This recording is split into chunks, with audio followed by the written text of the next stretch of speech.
Natuwa ang ilang motorista at commuter sa pagpapaliban sa EDSA rehabilitation. Hindi rin kasi muna matutuloy ang odd-even scheme na lubha raw makaka-apekto sa kanila.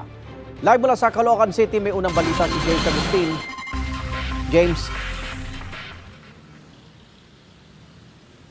Gang, good morning. Pabor naman yung mga nakausap ko na mga motorista maging commuter dun sa naging desisyon ng gobyerno na suspendihin na muna pansamantala yung rehabilitasyon nitong EDSA. EDSA ang karaniwang ruta ng company driver na si Milbert. Kaya pabor siya sa desisyon ni Pangulong Bongbong Marcos na pansamantalang suspendihin ang rehabilitasyon ng EDSA. Maganda naman na pag-aralan muna bago nila ipatupad. Kasi hindi yung patupad ng patupad, diba? Dapat may feasibility study muna. Ganyan din ang tingin ni Chris na mahigit isang dekada ng taxi driver. Wala namang maayos na plano pa eh. Tama lang yun kasi mahirapan din kami ron eh. Pag tinuloy yan, walang maayos na plano, mahirapan kami. Opo. Ang hirap na ng biyahe, sir.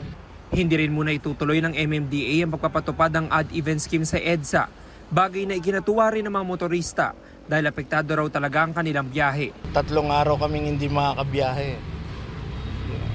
Kaya pahirap talaga. O yung pagkakasuspindi, makakabuti yun. Kasi kung 3 days na nawala kang magagamit na sasakyan sa EDSA, which is the very route na tinitake ng mga taga-Navotas, Malabon, Valenzuela, puro dito ang daan namin. Kaya makakatulong yun sa ngayon. Pero after 30 days, kapag in-implement nito, hanap kami ng ibang alternative talaga para makapunta kami sa pupuntahan namin. Maging ang mga commuter nangangamba sa posibleng matinding traffic na maring maidulot ng rehabilitasyon. Mas okay po yan. Kasi mas dapat muna pong pag-aralan bago po nila i-implement po talaga. Kasi yun nga pong wala pang ginagawa ang traffic na eh. What more kung ginagawa na po talaga siya.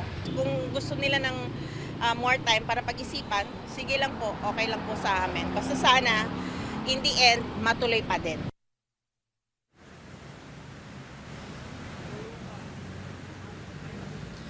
Samantala, Igan, hiling naman ng mga nakausap ko na mga motorista maging mga commuter na kung sakali matutuloy na raw yung rehabilitasyon nitong EDSA, sana raw ay madagdagan yung mga bumabiyahing bus dito sa EDSA Carousel, maging yung mga bagon sa mga linya ng mga tren. Yan ang unang balita mula rito sa Caloocan. Ako po si James Agustin para sa GMA Integrated News.